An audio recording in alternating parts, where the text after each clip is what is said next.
All of the NBA Finals matchups this month between the Celtics and Mavericks will be on at Walters Sports Bar in the Navy Yard District. Walters is open late, so no closing before the end of the game. Picture this. You're not just fixing cars, you're living your passion every day. At Cox, you'll work on a diverse range of automobiles. Surrounded by a team of friendly, like-minded individuals, you'll enjoy great pay and benefits. Ready to make this a reality? At Cox, we're recruiting auto and diesel techs to join our Mannheim and Fleet Services teams. Learn, grow, and fine-tune your career as a technician at Cox. Find out more at cox.careers/autotech. Pitch. Swung on, line drive center field toward the gap. Long run for the center fielder Freeman. It's beyond his glove and off the wall. Ruiz comes in to score. Rosario jogging home right behind him. And it's the Nationals 2 and the Guardians nothing. Now the pitch. Swinging a line drive to right. That's going to be a base hit toward the line. Vargas around third. He will score. Brennan, the right fielder, up with it. Will throw it into second. And Lane Thomas has delivered the Nats' third run-scoring hit of the inning.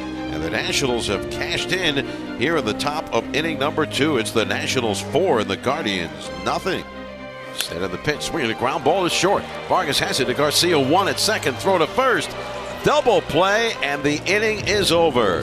Jake Irvin dials up. Double play number 7 of the year for him. A huge exchange right there. 6-4-3 to retire the side. And welcome to Nats Chat for Monday, June 3rd, 2024, along with MASNsports.com Nationals insider Mark Zuckerman, who is at Progressive Field in Cleveland. I'm Al Galdi, host of the Al Galdi podcast. Sunday was Lou Gehrig Day in Major League Baseball. Lou Gehrig famously wore number 4, and the Nats on Sunday afternoon appropriately scored 4 runs in the top of the second en route to a 5-2 win at the American League Central, leading Cleveland Guardians to avoid a 3-game sweep. The Nats over the first 2 games of the series totaled just 3 runs. The Nats in just the top of the second on Sunday afternoon scored 4 runs. The Nats for this regular season now 27-31. This installment of the Nats Chat podcast is brought to us by the DC Grays. DC Grays Baseball, an all-volunteer nonprofit that brings baseball and softball to kids in under-resourced neighborhoods of Washington, D.C. The DC Grays 2024 season is underway. To donate and learn more about the Grays, visit dcgrays.com. This series for the Nats at Cleveland, not an easy series. The Guardians are one of the best teams in the majors, but Mark, the Nats on Sunday afternoon finally got enough offense, got more great pitching. Jake Irvin, terrific. The Nats bullpen, terrific. And the bottom line is a tough 7-game road trip with series at the Atlanta Braves and Cleveland Guardians results in the Nats going 4-3. Not bad. Not bad at all. And I think that's the best way to describe, even in a broader sense, what we've seen from this team right now. Not bad at all, especially under the circumstances. We've talked about the tough schedule. They have 17 straight without a day off. They've played way more games on the road than at home. It's 35-23 road versus home. And they faced a bunch of contenders, the Braves, the Guardians, prior to this, the Mariners. And they've been in every one of these series. They've won a few of them. The ones they've lost, they've been right there hanging with them. This was one that, as we talked about yesterday, they just play a little cleaner game. They probably win that, and that means they win the series. In the big picture, it's hard not to look at this and say they are doing a really good job, in spite of what their flaws are, of hanging with pretty much anybody that they have faced. And that leads me to believe that if they just start cleaning things up a little bit, you start hitting a little bit more, the schedule eases up just a little bit, I think they have the ability to go on more of a run that gets them back to 500, maybe even over it.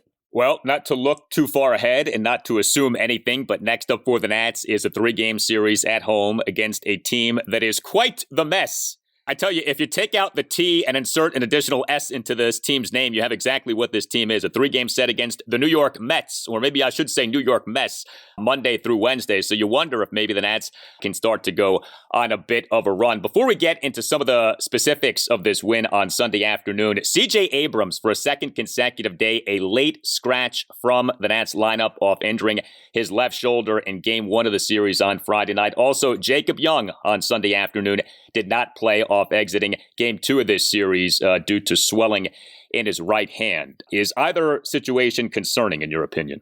I don't think so. Abrams went to go take some swings in the cage before the game. They put him in the lineup because you have to put the lineup out, but I think they had some concerns that maybe he wouldn't be ready, and they wanted to give him time to see how he felt, and I guess he still had some issues swinging, but it sounds like they expect him to be okay for Monday. I know, famous last words, we've heard this before, it doesn't always work out that way, but I don't gather that one's anything too bad. With Jacob Young, they took x-rays on the hand. They were negative.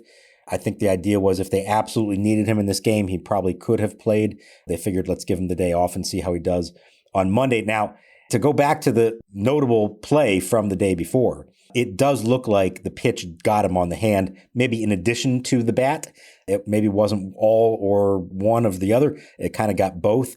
And at the time, he maybe didn't realize the significance of it or was convinced that it went off the bat. But as the game wore on and he had to make that throw, he realized that his hand was swollen. But X-ray is negative. That's good. I think the belief there is that this shouldn't be too much of an issue, and hopefully he's back on Monday or Tuesday at the latest. Well, the Nats on Sunday afternoon may not have had Jacob Young, but the Nats did have another guy named Jake Irvin. He was the team's starting pitcher, and he had another good outing. How do you not love the season that Jake Irvin is putting together? 2 runs in 6 innings, 6 strikeouts versus 1 walk. He gave up 5 hits, which were 2 doubles and 3 singles. He threw a lot of pitches, but also a ton of strikes. 98 pitches, 68 strikes versus 30 balls. He early in the game seemingly could not throw a ball. It was 1 strike after another.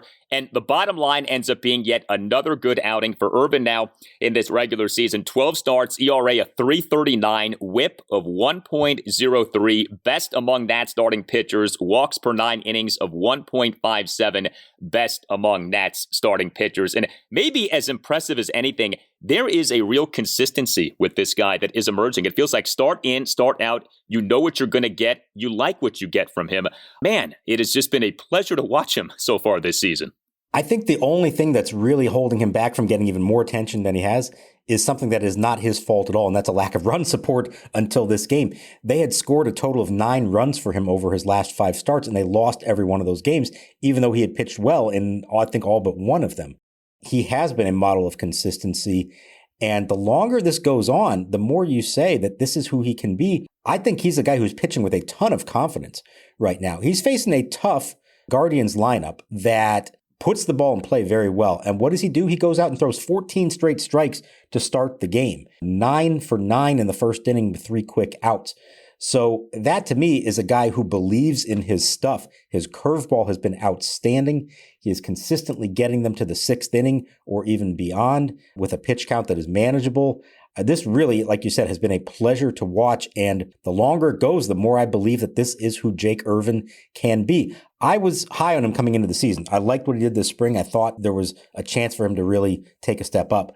But I would not have thought that here we are in June, and he's actually got the lowest whip of anyone in the rotation. Better than Mackenzie Gore, better than Trevor Williams, who we know has the low ERA, but still puts guys on base. This has really been something. He is throwing strikes and not getting hit. He's getting outs with those strikes.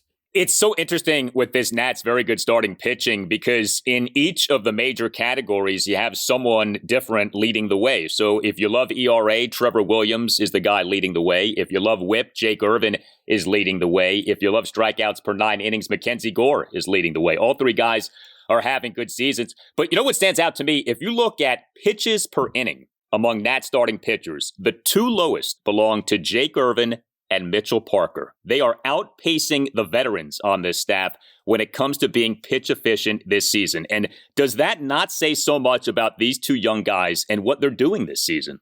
And the development they've had, the work they've done with the staff, and again, trusting that they have good enough stuff to get big league hitters out. How often have we seen young pitchers come up there and they get a little nervous and you start nibbling around the borders of the strike zone? And no, these guys are both in their own way. They go about it differently, but they both believe that their stuff is good enough to throw it over the plate and get guys out. We saw that from day one with Mitchell Parker, and we've now seen this consistently with Jake Irvin as well. And boy, it's such a hard lesson, I think, for pitchers to learn. So if you've got them already here as young and inexperienced as they are, now that opens the door for so much more as they learn more, as they understand how to become even better pitchers. Maybe now they are guys who can go even deeper in games. Think about the veterans over the years that we've just like agonized over, like, oh, why are you doing this, nibbling around? Why are you walking this guy? Full count again on that one. It's such a breath of fresh air to see guys who just go out there and throw strikes and have success doing it. And if you go by quality starts, to whatever extent you want to value that, Jake Irvin now in this regular season has 7. That is 3 more than the next best total. Mackenzie Gore has 4, but 7 quality starts now for Jake Irvin. You know, watching him throw all of those strikes to begin this game, I did say to myself, I wonder, can Jake Irvin become a really good strikeout pitcher? Does he have the stuff to be that? I mean, right now you'd say only Mackenzie Gore is a truly great strikeout pitcher in this Nats rotation. Do you think Irvin has the stuff to eventually become that? I think he has the curveball for sure. That's kind of his go-to pitch to put away hitters. Is the fastball enough? Is a third pitch going to develop enough to become that? I don't know. Maybe.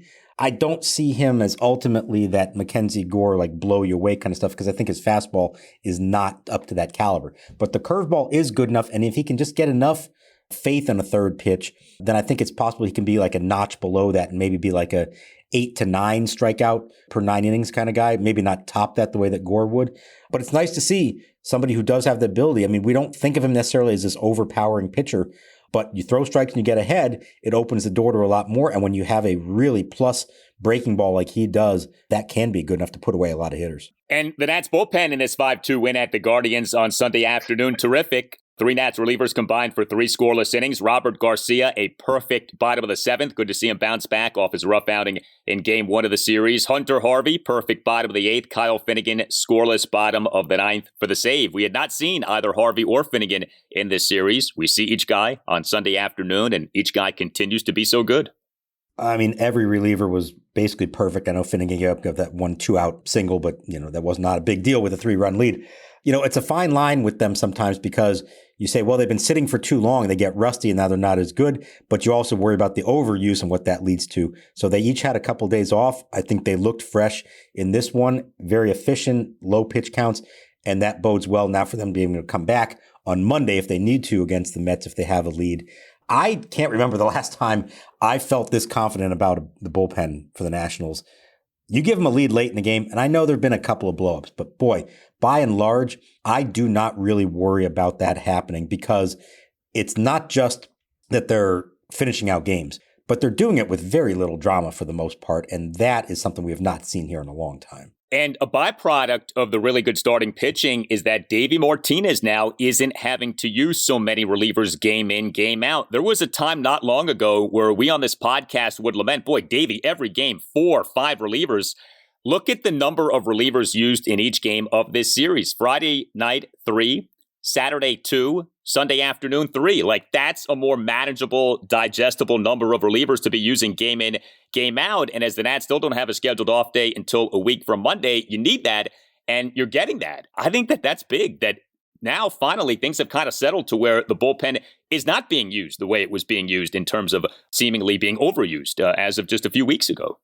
100%. And it's not because he's had to push his starters beyond where he wanted to. Each of those starters came out at what felt like the appropriate time.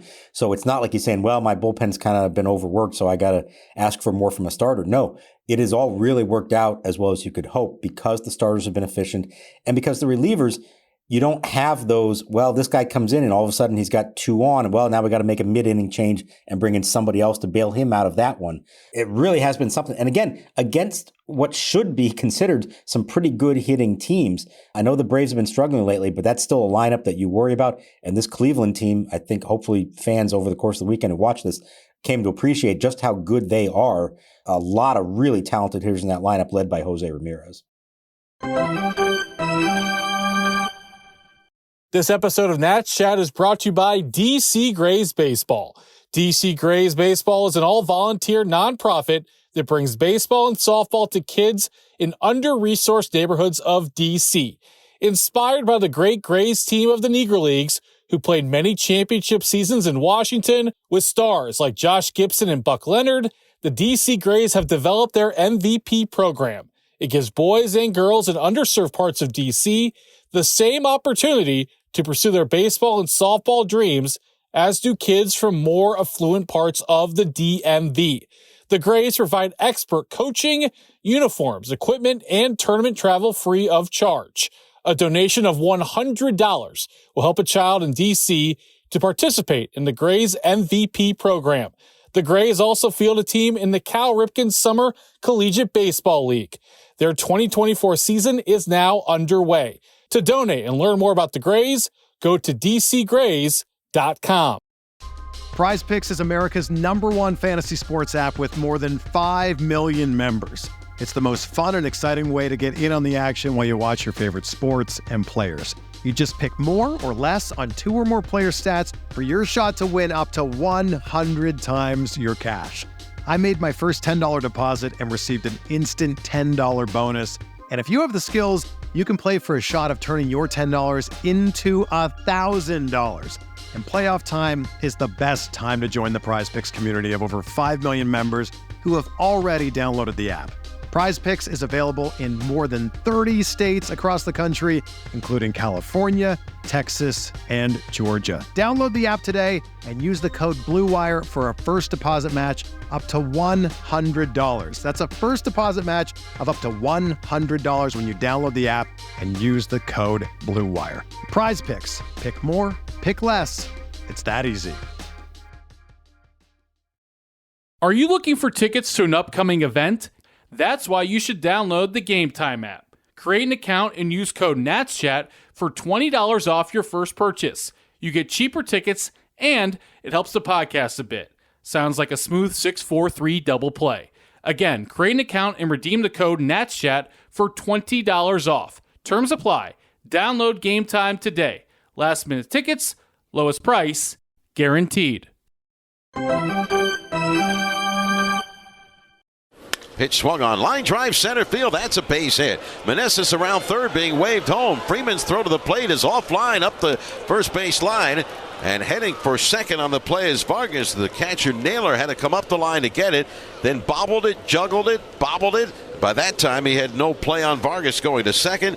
And Ildemaro Vargas with a clutch 2-out single to center, scoring Meneses. And it's the Nationals 3 and the Guardians nothing.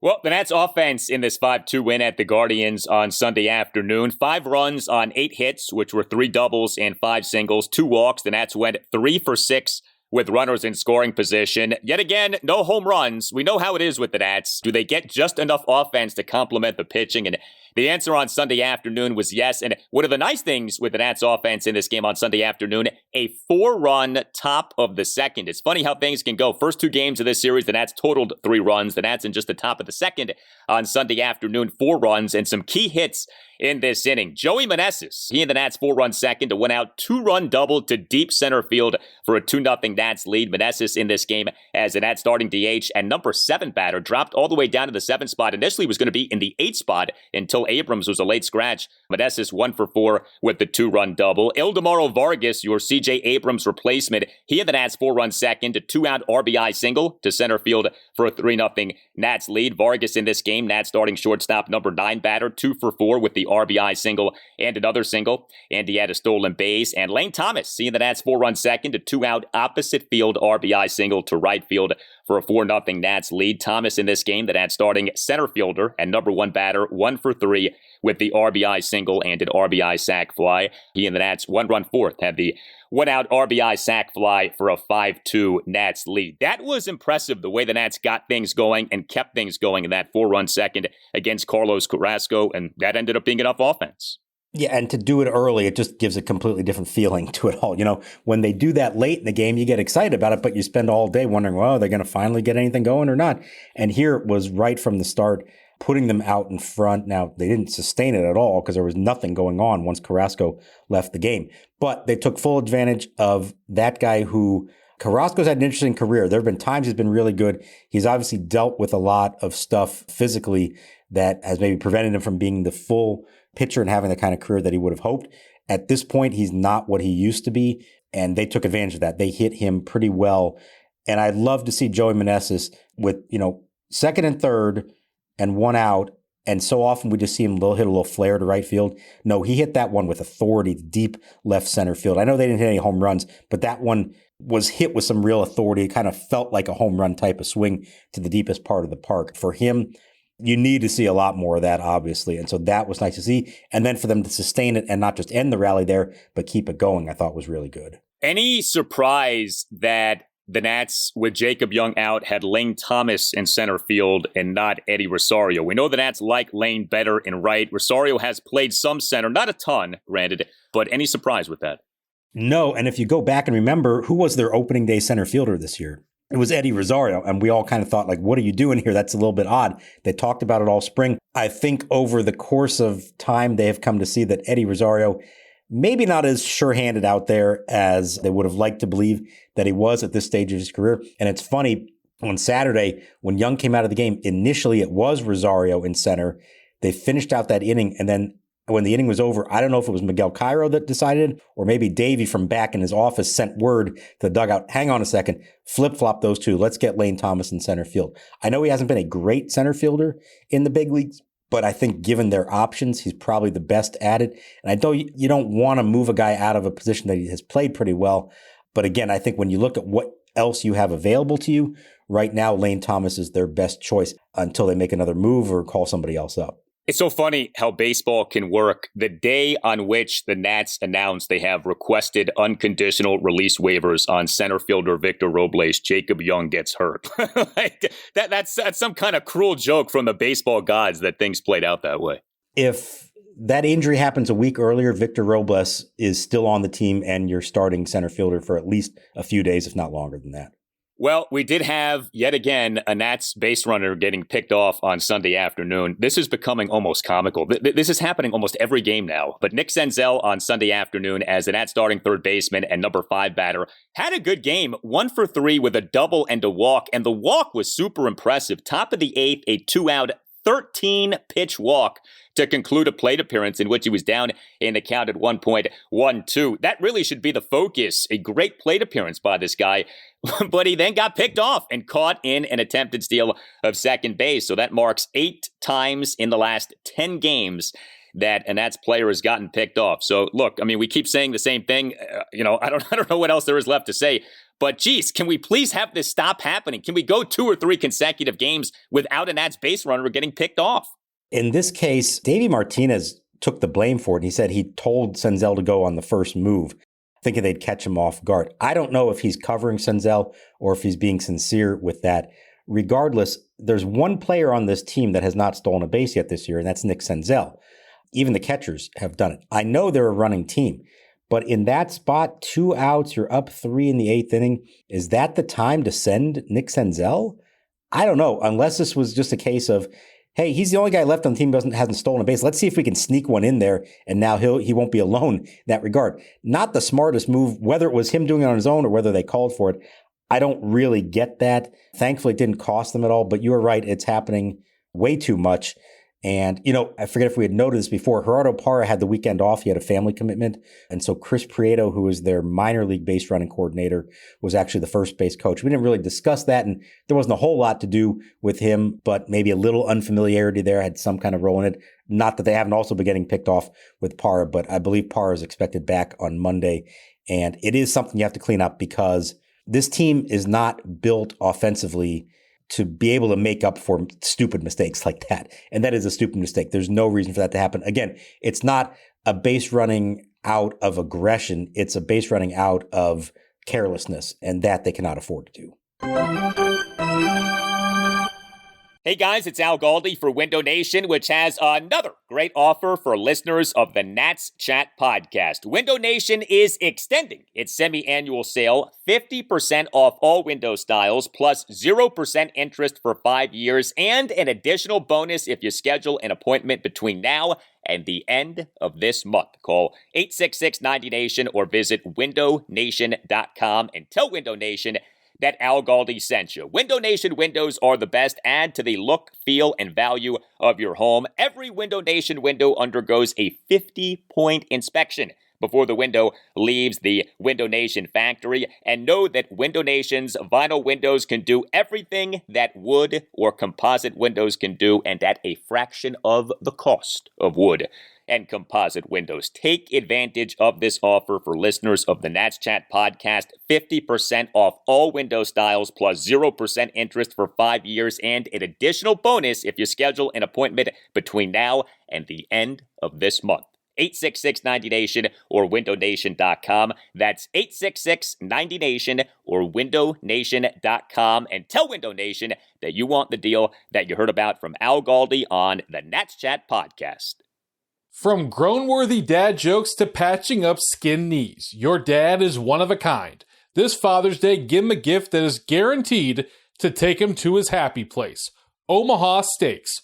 Order mouth-watering gift packages starting at just $89 when you go to omahasteaks.com and use promo code NATSCHAT at checkout. Each package is backed by their unconditional money-back guarantee. Show your dad the love he deserves with a gift as unforgettable as he is. Visit omahasteaks.com, promo code NATSCHAT at checkout. No one protects homes and reputations like James Hardy, and builders agree. Hardy Siding and Trim allow us to build beautiful homes that weather the test of time. And in our business, durability means everything. Learn more at jameshardy.com/build. Here's your Dylan Cruz and Brady House update for the game played on Sunday. Cruz 1 for 5, struck out twice. His OPS is now at .803 on the season. House 0 for 3, drew a walk, struck out twice. His OPS stands at .745. Now back to the show. Millas is playing really well. Kind of want to get Riley Adams going a little bit, get him some at-bats, and get him back going. You know, he's been taking too many fastballs, and we just want to get him some everyday at-bats. Well, also with the Nats on Sunday was a notable roster move. The Nats on Sunday morning announced having optioned catcher Riley Adams to AAA Rochester and having recalled catcher Drew Millas from Rochester. Adams in the 3-2 loss at the Guardians on Saturday as the Nats starting catcher and number 9 batter, 0 for 3 with 2 strikeouts. There were some defensive issues in the game for him. You know, Adams got off to a good start this season, but he, as of games through Saturday, had the following stats for this regular season: 89 plate appearances, an OPS of just .635, an OPS plus of just 86, and now he has been demoted. And what I find especially interesting is what Davey Martinez said to you guys during his pregame session with you on Sunday, that he wants Riley Adams at Rochester to get considerable playing time at first base. This is something we talked about a few years ago of how come we're not seeing any of Adams at first base off there having been discussion of Adams potentially playing first base.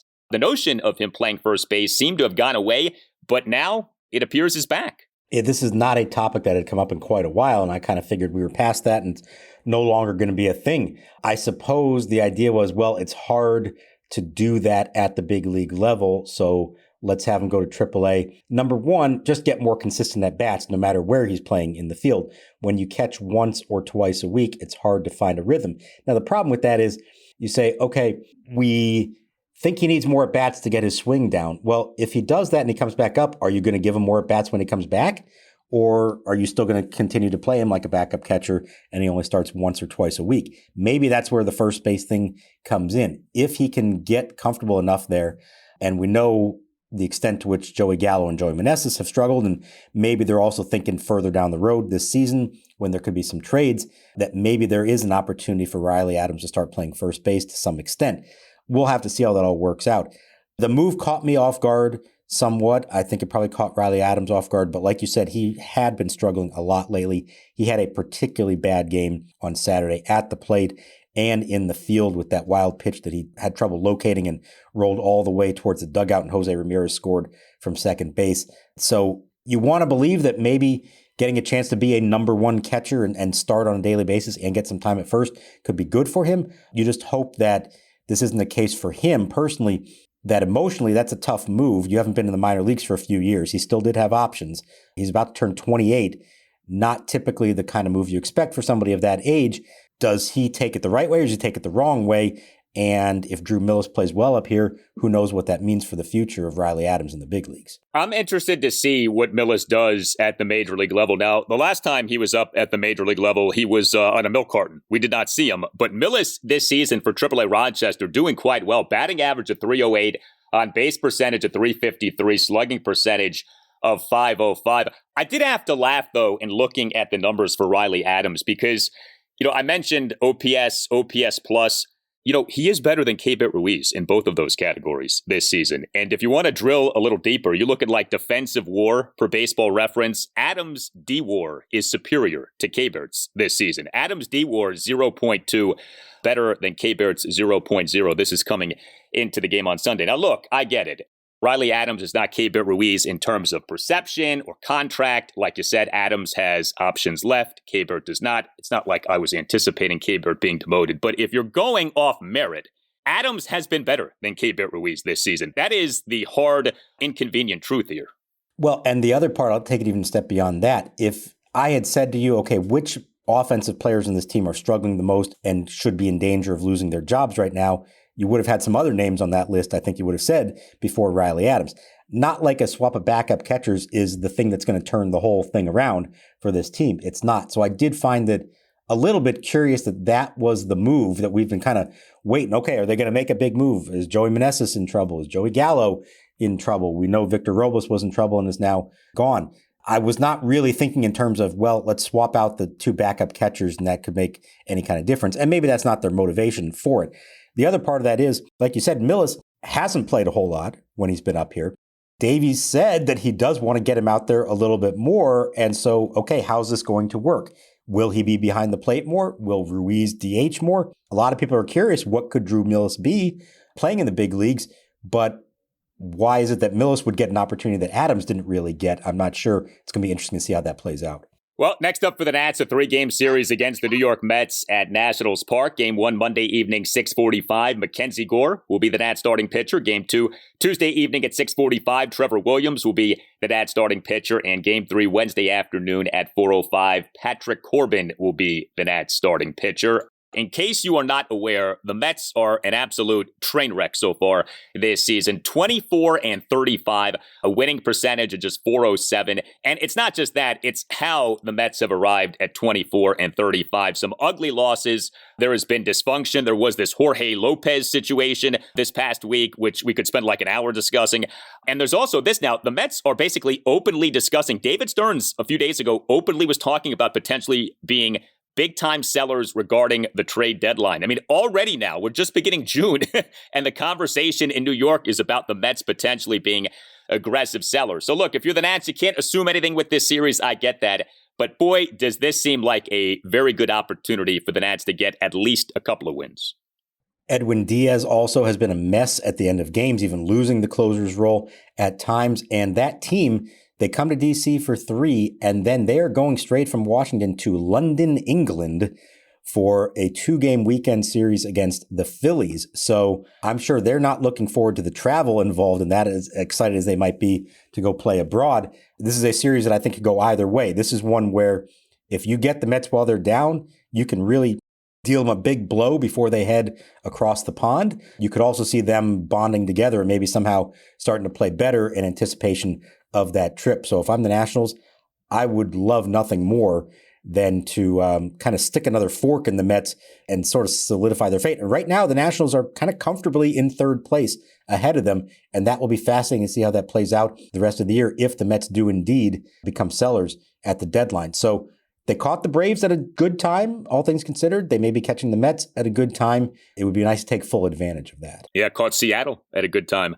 as well. And you have just the guy who you would want starting this series for the Nats in Mackenzie Gore. This installment of the Nats Chat podcast brought to us by the DC Grays. DC Grays Baseball, an all-volunteer nonprofit that brings baseball and softball to kids in under-resourced neighborhoods of Washington, D.C. The DC Grays 2024 season now is underway. To donate and learn more about the Grays, visit DCGrays.com. You can hit us up on X at Nats_chat. You can email the podcast, including if you are interested in sponsoring the show. We'd love to have you on board, see what we can do for you. Email Tim Shovers at natschatpodcast@gmail.com. We have a website that you can check out as well, natschatpodcast.com. All Nationals radio highlights on Nats Chat are courtesy of 106.7 The Fan. For Mark Zuckerman, I'm Al Galdi. We thank you for listening, and we'll talk to you next time on the Nats Chat podcast.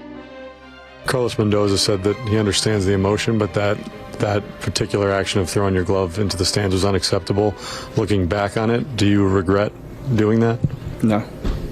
I don't regret it. I think I've been looking the worst teammate probably in the whole MLB. So, whatever happened. So, just to clarify what you said, just because I didn't fully understand. Did you say I'm on the worst team? Is that what you had said? Yeah, probably. It looked like.